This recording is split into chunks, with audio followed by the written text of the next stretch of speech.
आइए दोस्तों, हम लोग क्लास आज 11th का सॉरी 1.2 का हम लोग आज एग्जाम्पल करेंगे। एग्जाम्पल 6, 7, 8 है।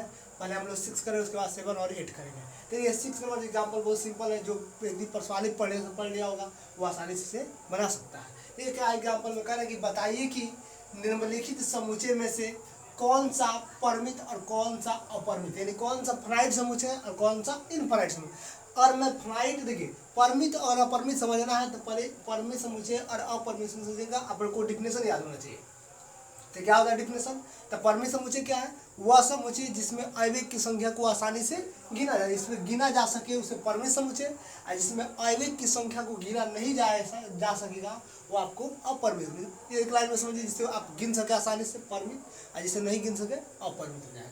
जैसे कि मान लीजिए यहाँ पर दिया है, पहला क्वेश्चन जो दिया है वो सिंपल है। कहा है कि x colon x belong to n, यानी कहने का मतलब जो x कोलन कह रहा है कि x का सभी जो है वो किससे बिलोंग करेगा? n से। n कैपिटल N का मतलब होता है प्राकृत संख्या। अब प्राकृत संख्या किसको बोलते हैं? गिनती की संख्या को, जो आपको 1 से लेकर कहाँ तक होता है? इनफाइनाइट तक चला जाएगा, अनंत तक चला जाता है। तो कह रहा है कि x colon x belong to n, यानी प्राकृत संख्या। और कह रहा है जो कंडीशन आपको कह रहा है कि x का मान इस कंडीशन के हिसाब से निकलेगा। तो कह रहा है क्या जो इसका आंसर आएगा, x का मान आएगा, क्या वो परिमित होगा कि अपरिमित? तो आइए देखिए, कह रहा है कि x colon x belong to n, यानी प्राकृत संख्या, जहाँ पर आपको कंडीशन दे रहे हैं, इसको सॉल्व कीजिए। अगर इसका वैल्यू अगर एक आ सकता है तो आसानी से परिमित, नहीं तो अपरिमित। देखिए इसको निकालिएगा, इसको कीजिएगा तो x - 1 बराबर 0, जो इंटू है ना, एक बार इसको बराबर में 0 कीजिए, एक बार x - 2 बराबर 0 कीजिए, ये x बराबर 1 आ जाएगा। इसको हल किए तो x बराबर आपको 2, यानी आप कह सकते हैं इसका जो अवयव आ रहा है वो क्या क्या आ रहा है? आप x का वैल्यू एक बार 1 आ रहा है, 2 आ रहा है। देखिए इसके अवयव गिन सकते हैं कि नहीं? देखिए हमने इसको हल किया अनंत गुणनखंड के रूप में, तो हल हो सकता है, x का वैल्यू कर सकता है ना। तो 2 देखिए हमने हल किया तो कितना आया? 1 और 2, यानी इसके अवयव को गिना जा सके। अगर गिना जा सका है तो इसलिए कौन सा मुझे हो जाएगा? यह आपको हो जाएगा परिमित, यानी परिमित मतलब इसके अवयव की आसानी से गिना जा सकता है। दूसरा आता है कंडीशन में, इसको देखते हैं। दूसरा कह रहा है कि x कोलन x, जहाँ यह भी x बिलोंग करेगा प्राकृत से। प्राकृत का मतलब होता है कि प्राकृत संख्या कभी ऋणात्मक नहीं होती है, जो भी आएगा वैल्यू प्लस में ही आना चाहिए, ठीक है। तो कह रहा है कि x कोलन x, जहाँ पर कह रहा है कि x बिलोंग टू n, यानी प्राकृत, जहाँ पर कह रहा है x स्क्वायर बराबर क्या है? 4। तो यहाँ पर x का वैल्यू निकालना है। यहाँ पर कह रहा है वही प्राकृत संख्या से कैसे निकले? तो यहाँ पर दिया x स्क्वायर बराबर 4, अगर यहाँ से x का वैल्यू आसानी से निकल जाए, क्या निकल जाएगा? और x स्क्वायर को बराबर का बार भी 4 हो जाएगा। और इसका वर्गमूल क्या होता है? देखिए 4 का वर्गमूल क्या होता है? 2। देखिए ये प्लस माइनस होता है, दोनों में होता है। अब इसका भी अवयव देखिए आपको 2 बार निकल सकता है, एक प्लस में 2, एक माइनस में 2। देखिए इसका भी अवयव को गिना जा सकता है ना। देखिए हमने हल किया इसको, ये हल करने के बाद एक 2 एक -2 है, यानी प्राकृत संख्या देखिए आया ना, इसको अवयव गिना जा सकता है, इसलिए ये भी क्या हो जाएगा? ये भी आपको परिमित समुच्चय हो जाएगा। कोई दिक्कत? और दिक्कत हो तो कमेंट जरूर कीजिए, ठीक है। अब आगे पढ़ते हैं इसका 3 नंबर को।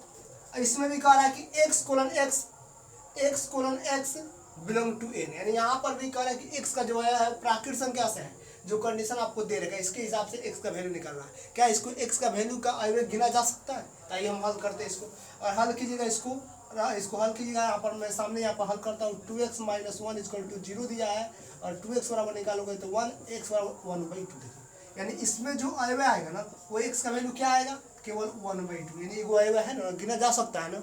और गिना जा सकता है तो ये क्या हो जाएगा? परिमित। कोई दिक्कत?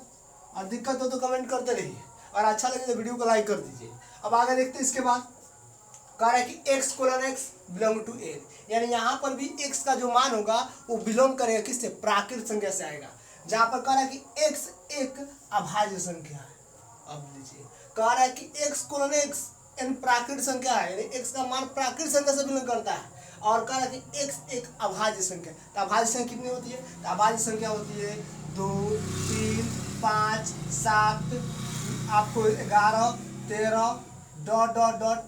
देखिए अनंत तक जा सकती है। 13 के बाद आपको हो जाएगा, 13 के बाद 15 नहीं होता, 17 हो जाएगा, 19 हो। अभाज्य उसको बोलते हैं जिसका गुणन 1 और स्वयं की संख्या होती है, ठीक है। देखिए 2 का गुणन निकालिए तो 2 आएगा और 1 आएगा खुद का। तो देखिए डॉट कर अनंत तक, यानी इसकी संख्या अवयव को गिना नहीं। 3 डॉट का मतलब अनंत तक चला गया।